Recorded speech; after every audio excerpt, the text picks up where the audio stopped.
Hello friends, नमस्कार।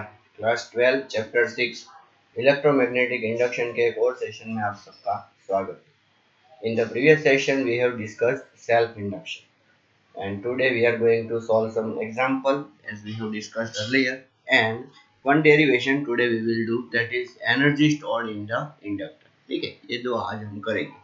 क्या दिखा है ये? Current in the circuit falls from 5 ampere to 0.00 ampere, मतलब करंट जीरो हो गया। हाँ, in a 0.1 second. If the average EMF of 200 volt induced give an estimate of self inductance of the circuit। बच्चों, आपको फॉर्मूला याद होना चाहिए, तो सीधा सीधा आप कर सकते हो। Epsilon is equals to L D I by D T. ठीक है, एक्चुअली में ये माइनस रहता है, लेकिन हम क्या करेंगे, दोनों साइड मोड ले लेंगे।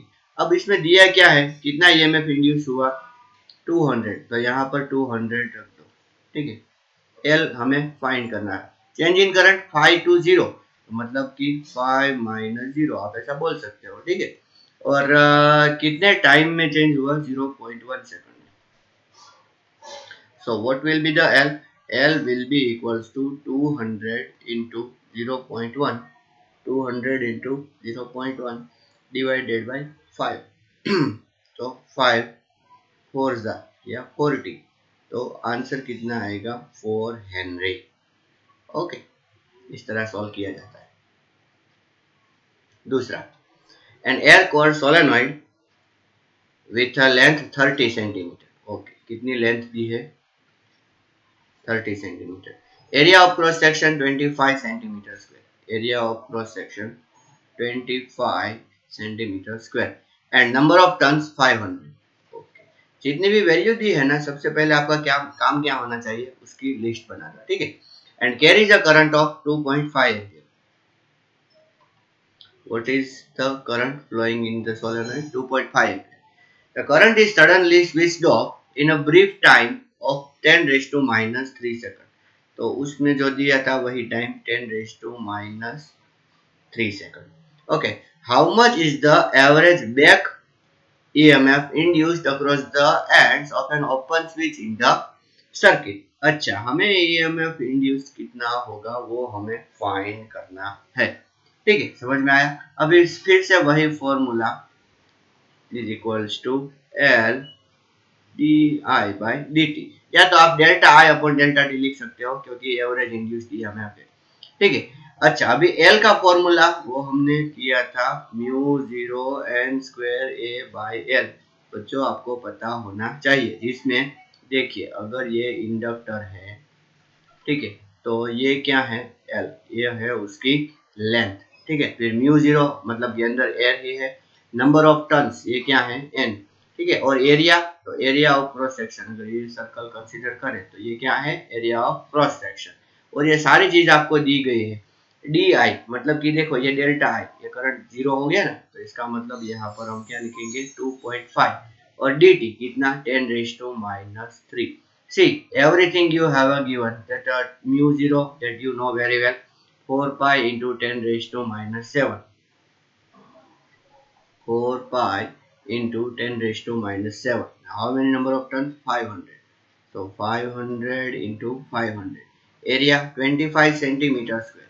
So 25 into 10 raised to minus 4. You have to convert it into meter and multiply by 2.5 divided by L. What is the length given? 30 centimeter.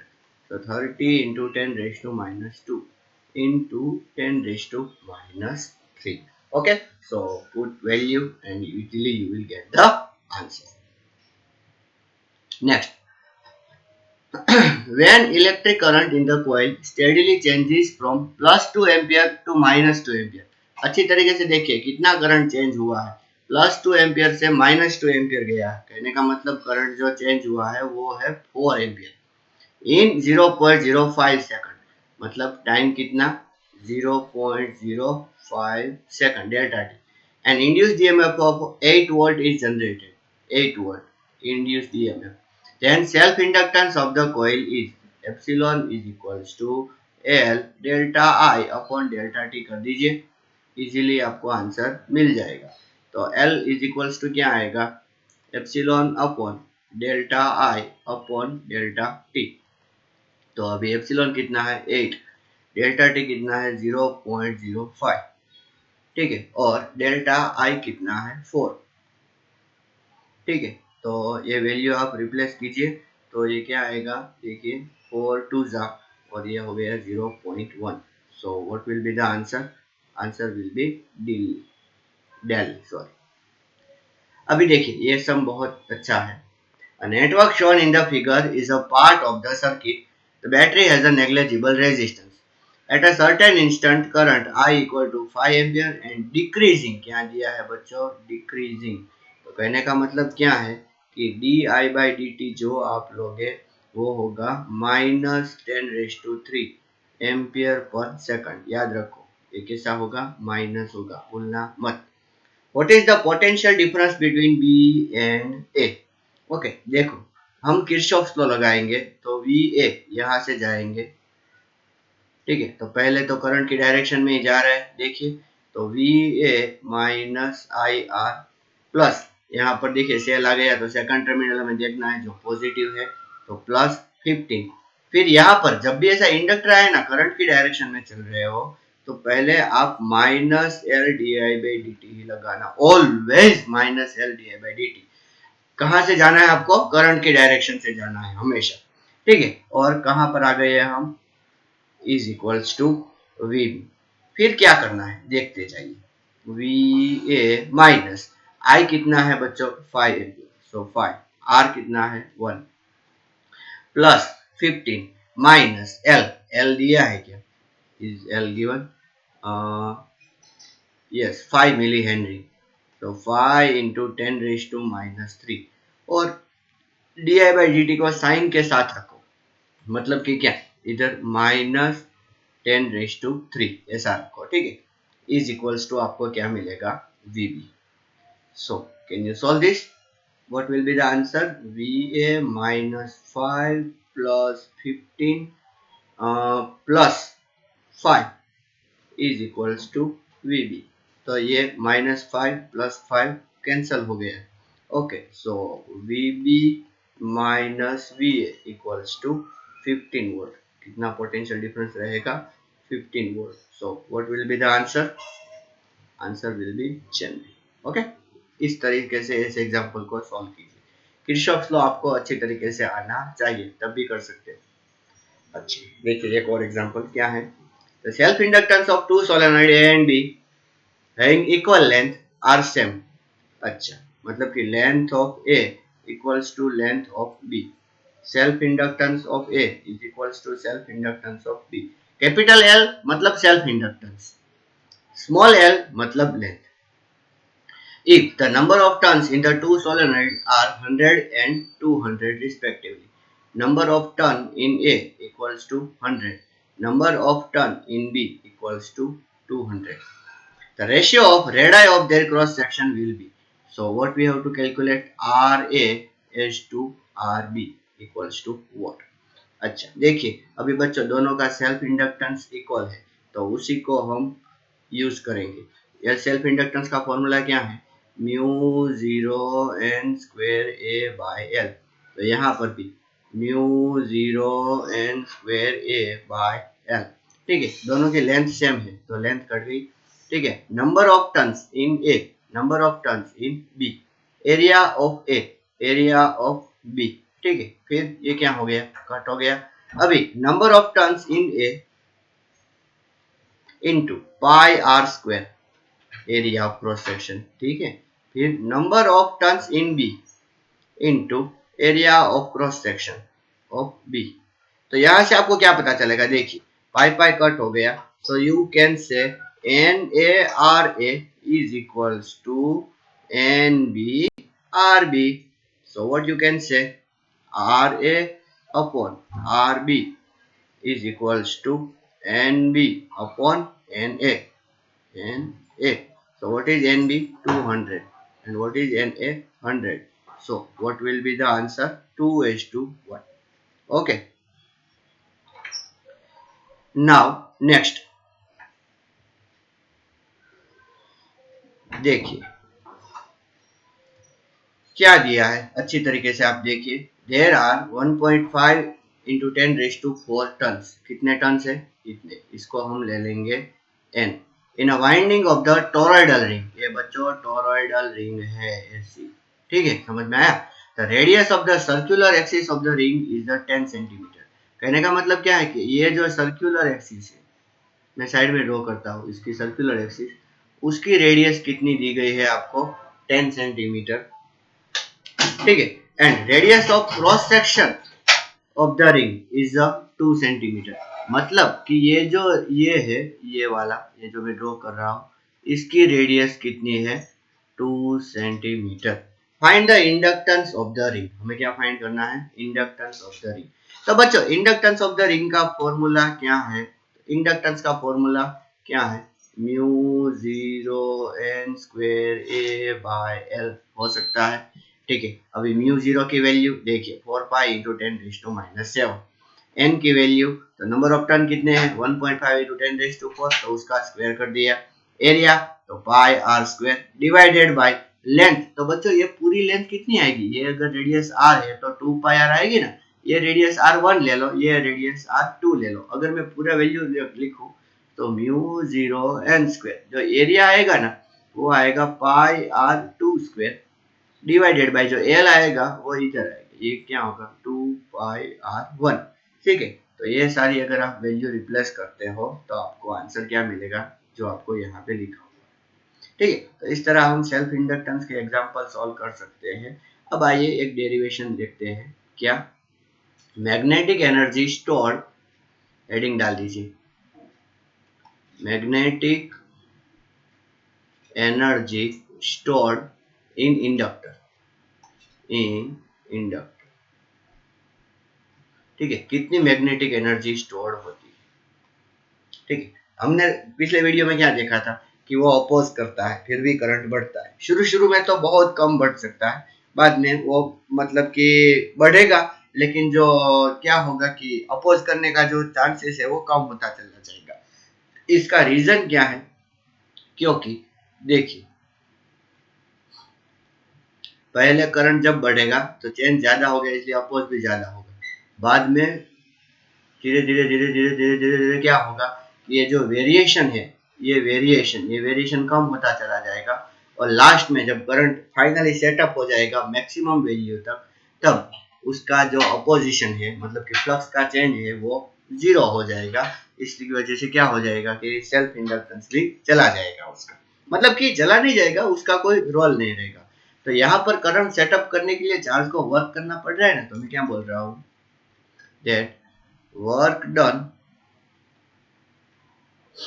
per unit time, work done per unit time by external source to establish current, to establish current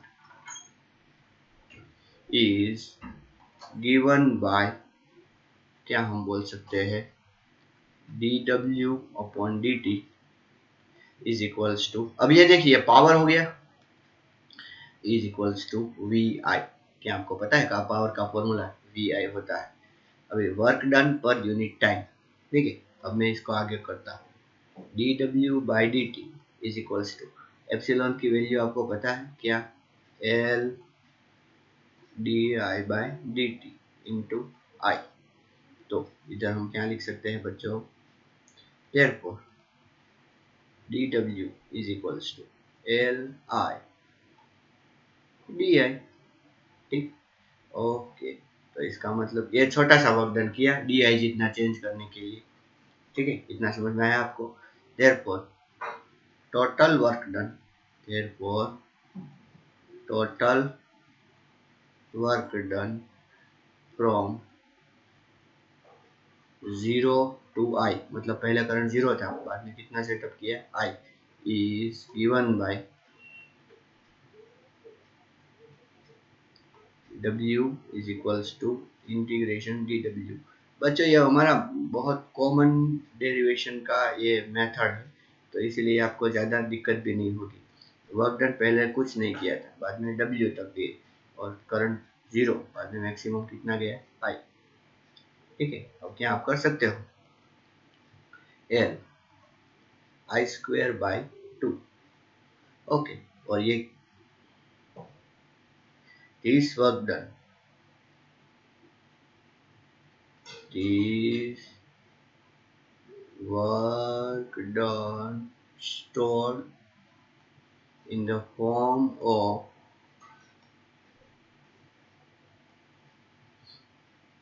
magnetic energy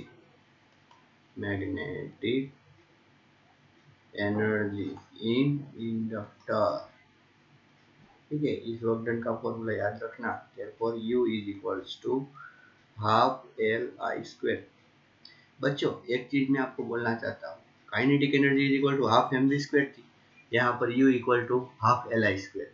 उसमें mass oppose कर रहा था, पता है मैंने बोला था पहले लेक्चर में, अगले लेक्चर में, कि भैया वेलोसिटी को चेंज करने में मास है वो अपोज बहुत ज्यादा करता है, तो यहाँ पर करंट को चेंज करने में एल बहुत ज्यादा अपोज करता है। तो एल है ये इनर्शिया की तरह बिहेव करेगा, L will behave like a inertia. और क्या फॉर्मूला आएगा बच्चों, अच्छी तरीके से आपको पता होना चाहिए, हाफ एल आई स्क्वायर। ठीक है, अभी ये क्या होगा, this much energy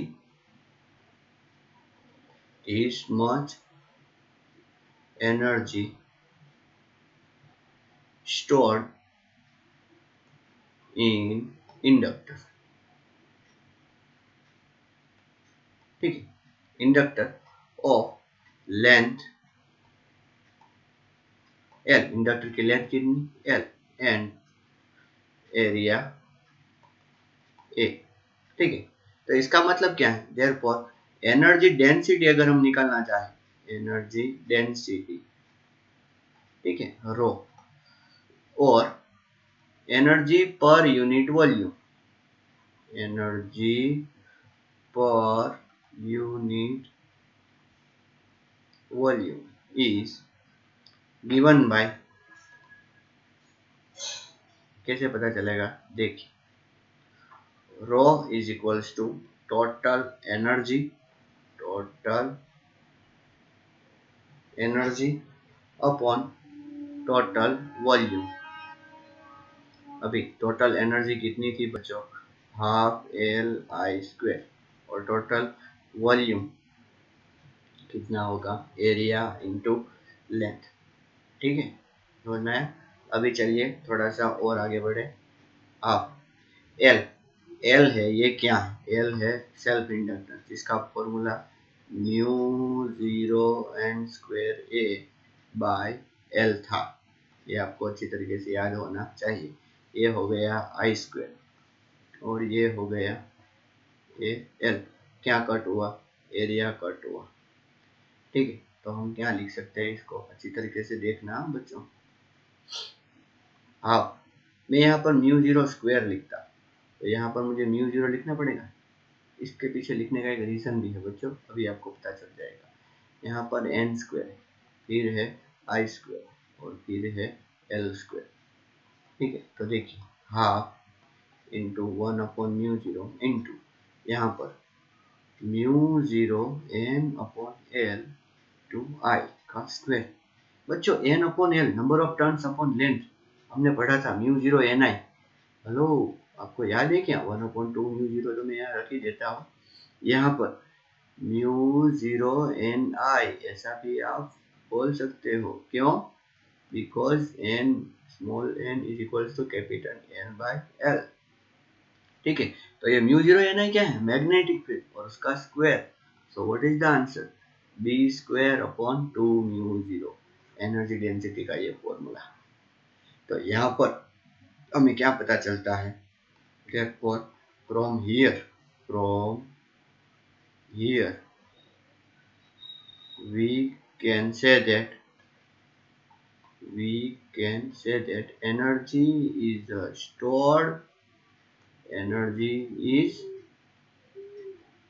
stored in form of magnetic field.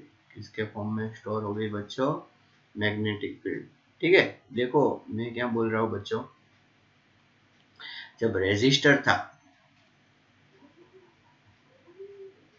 ठीक है, तब हीट एनर्जी थी, और कितनी थी, I²RT।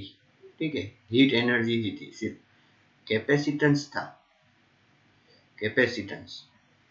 ठीक है, तो कैपेसिटेंस की एनर्जी कितनी थी, एनर्जी इलेक्ट्रिकल फॉर्म में थी। ठीक है, वो कितनी थी, हाफ CV², जिसमें इसका एक कैपेसिटेंस C है और ये पोटेंशियल डिफरेंस यहाँ पर V और 0 मान लो। और यहाँ पर इंडक्टर, इसका इंडक्टेंस कितना है, L, और इसमें से करंट कितना फ्लो हो रहा है, I। तो उसकी एनर्जी जो होगी, ये एनर्जी किस फॉर्म में होगी, इलेक्ट्रिकल के फॉर्म में, ये एनर्जी मैग्नेटिकल फॉर्म में, और कितनी होगी, हाफ LI²। बच्चों, आपको अच्छी तरीके से याद होना चाहिए ये सब।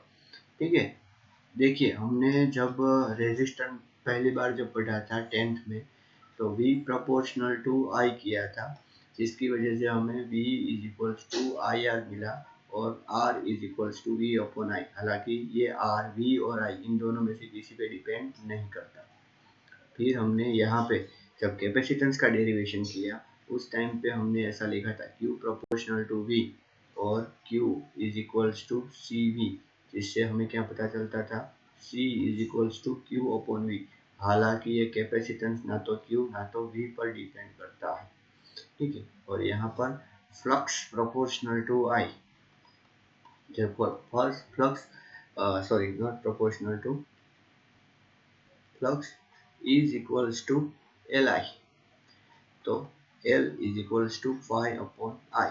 हालांकि ये L या तो फाई ना तो I, इन दोनों में से किसी पे डिपेंड नहीं करता है। तो ये R, C और L, ये सब अपनी अपनी कैरेक्टरिस्टिक है, अपनी अपनी ज्योमेट्री पे डिपेंड करता है। यहाँ पर जब हम एनर्जी डेंसिटी निकाले अगर कैपेसिटर की, तो उसकी एनर्जी डेंसिटी का फॉर्मूला हमने पाया था ε0²/2, और इसकी एनर्जी डेंसिटी का अभी हमने फॉर्मूला निकाला क्या, B²/2μ0। ठीक है, अगला जो चैप्टर हमारा शुरू होने वाला है जो ऐसी, उसमें ये तीनों डिवाइस बहुत ज़्यादा यूज होंगे। ठीक है, अच्छी तरीके से याद रखना। यहाँ पर V इज इक्वल्स टू, यहाँ पर क्या है, IR, यहाँ पर V इज इक्वल्स टू क्या है, Q अपॉन C, और यहाँ पर V इज इक्वल्स टू क्या है, LdI/dt। ठीक है, प्लीज ये मत भूलना। ठीक है बच्चों, ओके, तो आज के लिए इतना रखते हैं, and in the next session we are going to discuss mutual induction. Okay, thank you and नमस्कार।